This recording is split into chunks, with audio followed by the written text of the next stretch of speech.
Hello students, welcome all of you students. Hope you all are fine students. So I am again with you with a new and very interesting topic. So this is our part 3 students.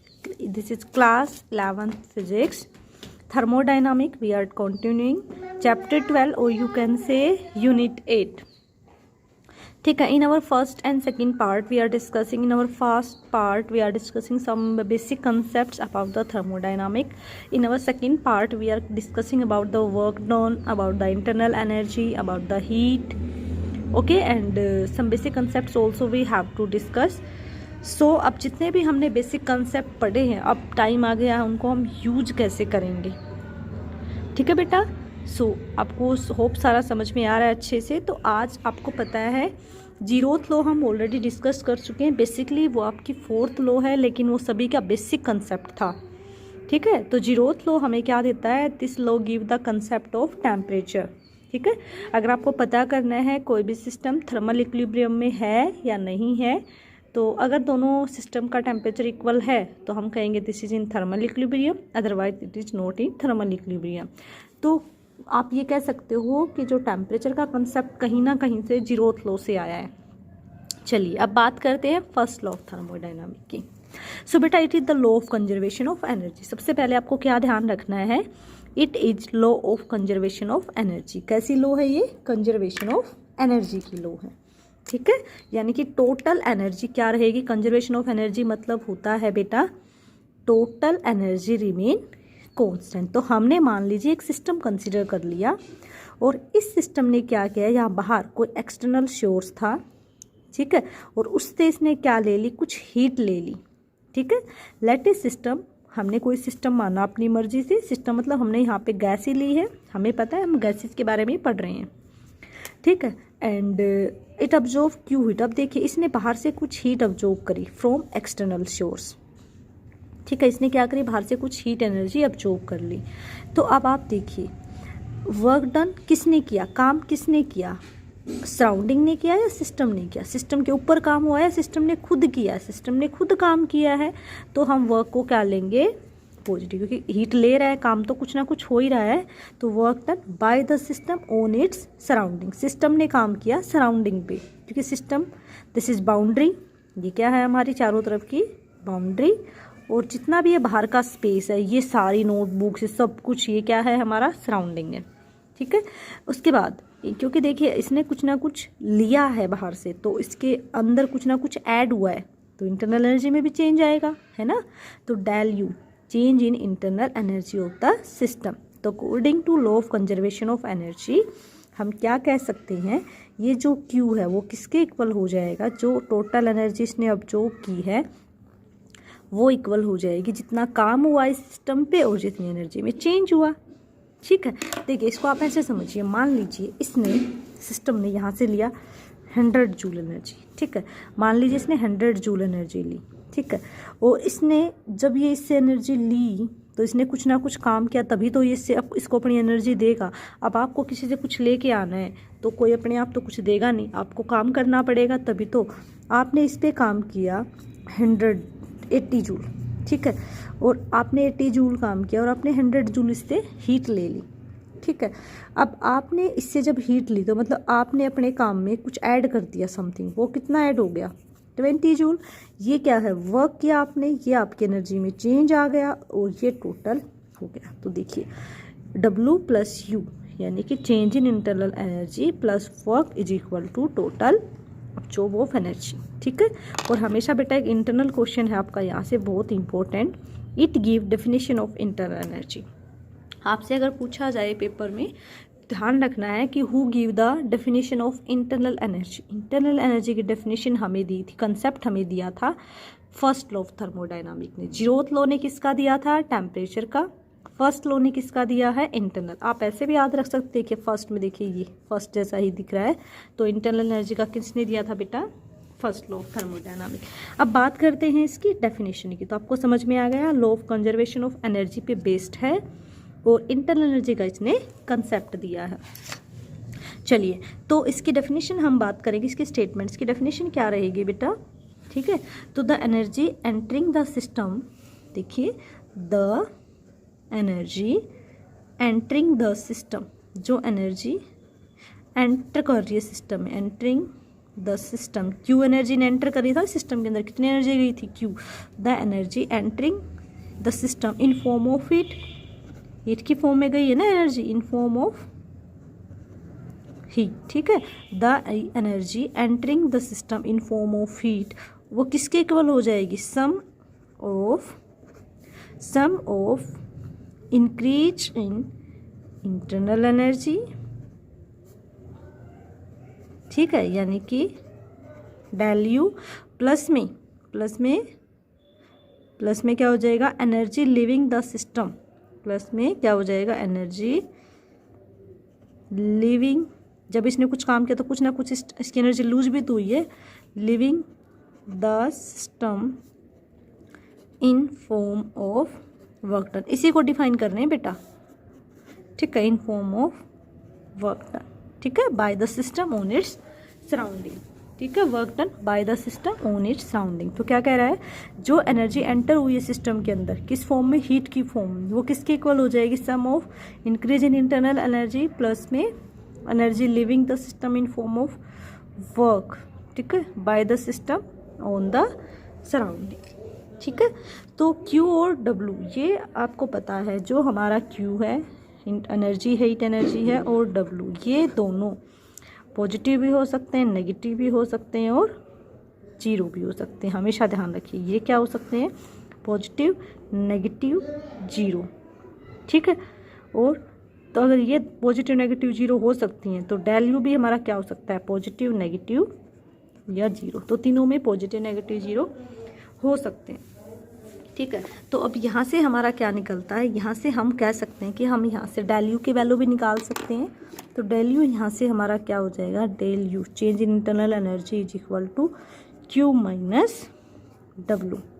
तो ये देखिए यहाँ से internal energy की definition निकला ही ना हमारी, तो the change in the internal energy, तो चेंज इन इंटरनल एनर्जी को आप कैसे डिफाइन करेंगे, the change in internal energy in the form of heat, ठीक है। तो change in internal energy is defined at the difference between the heat added to the system, ये क्या है, हीट एडिड टू सिस्टम, ये तो क्या है, heat added to the system, ठीक है, और टेकन फ्रॉम द सिस्टम, या सिस्टम से आप ले रहे हो, सिस्टम को आप दे रहे हो, कोई प्रॉब्लम नहीं है, ठीक है, and work done bye the system और ऑन द सिस्टम, ये क्या है, वर्क डन बाय या ऑन द सिस्टम, या आप टेकन कर रहे हो, कोई प्रॉब्लम नहीं है, ठीक है।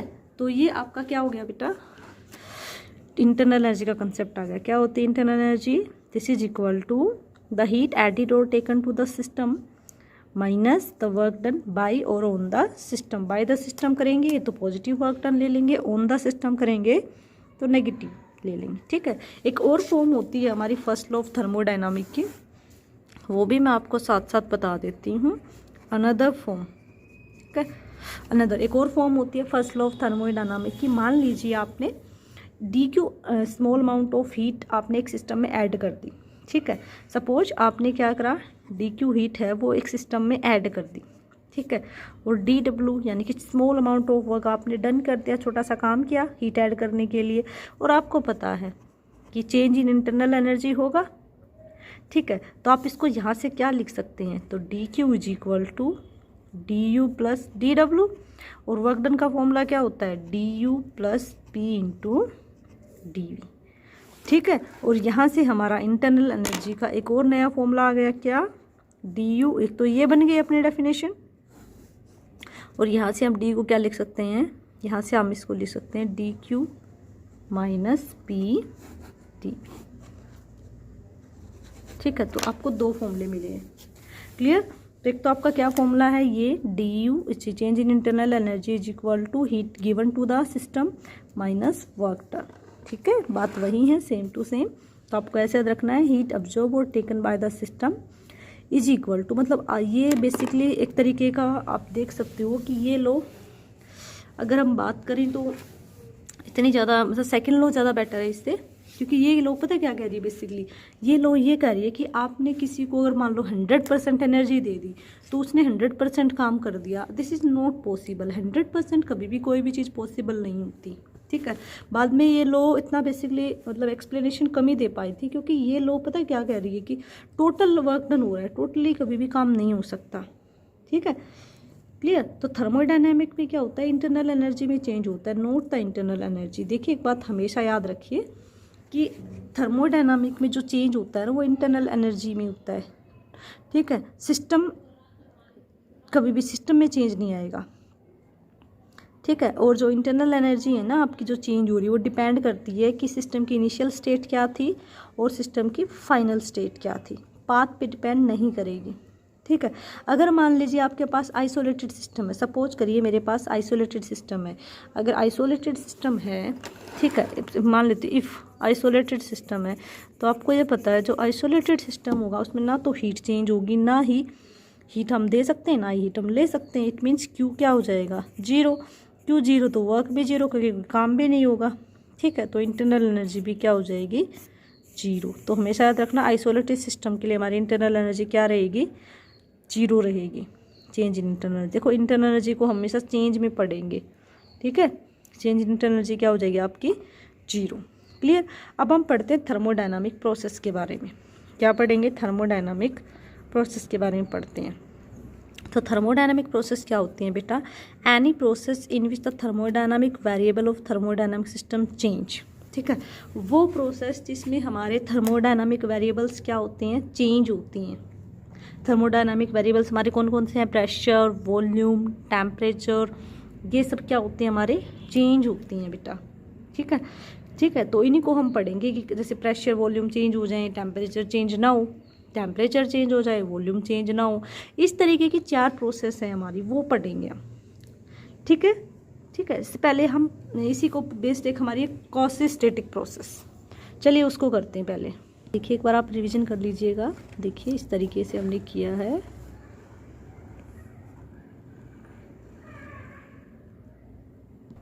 Okay students.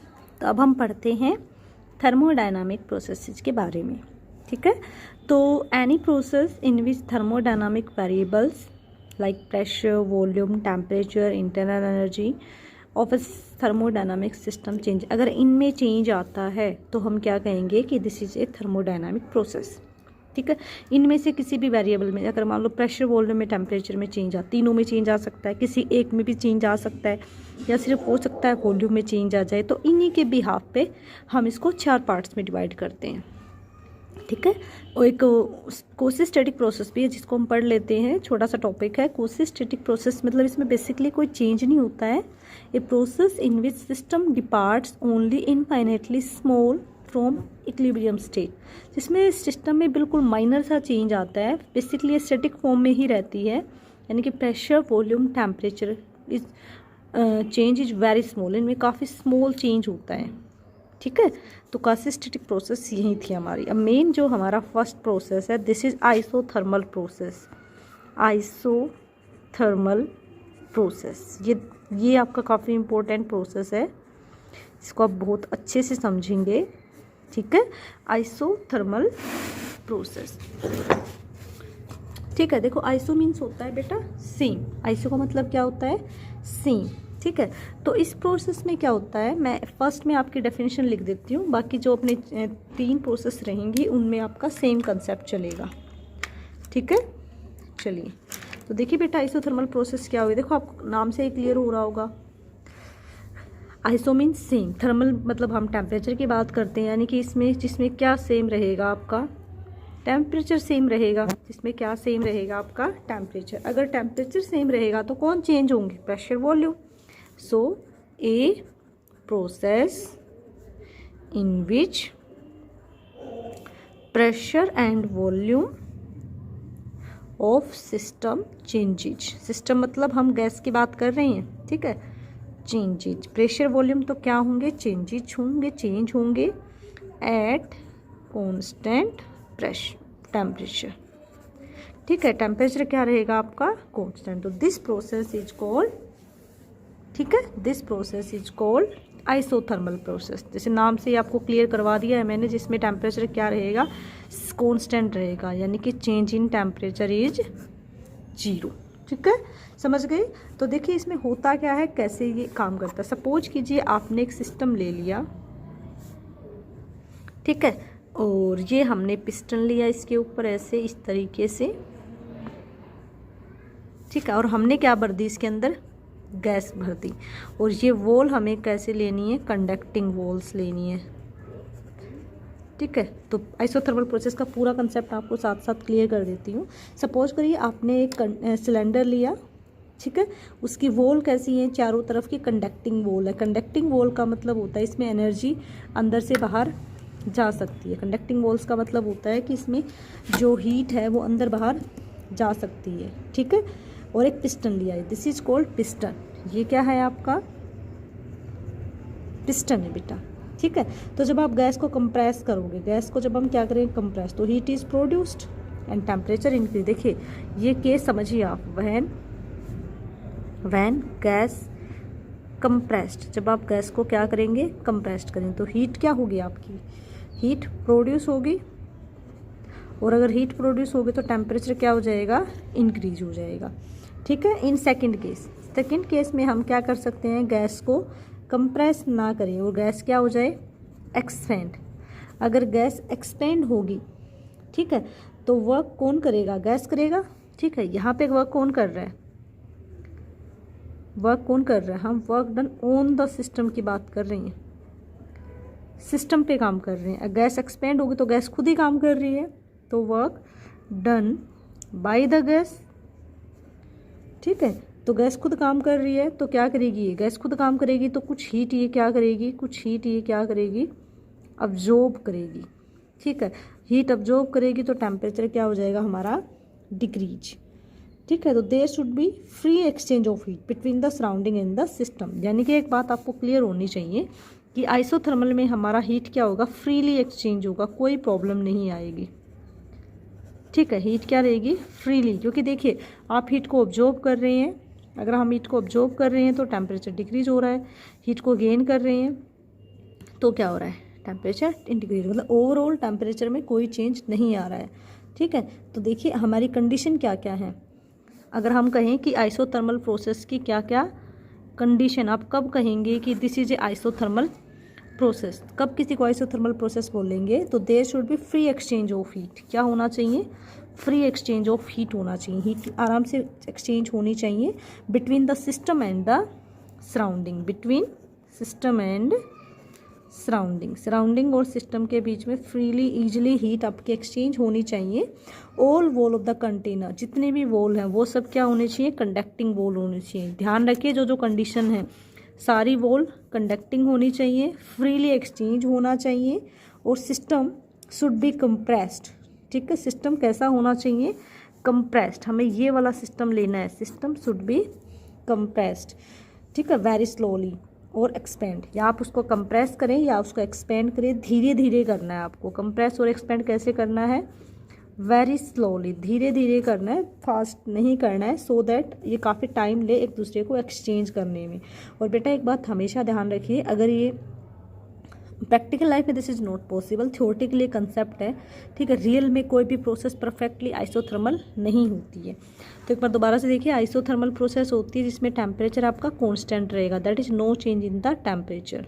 ठीक है, किस में चेंज होगा, ओनली हीट में चेंज होगा। किस में चेंज होगा, हीट में चेंज होगा। ठीक है, हमने गैस सिलेंडर लिया तो क्या क्या कंडीशन है बेटा इसकी, फ्रीली एक्सचेंज होना चाहिए हीट का।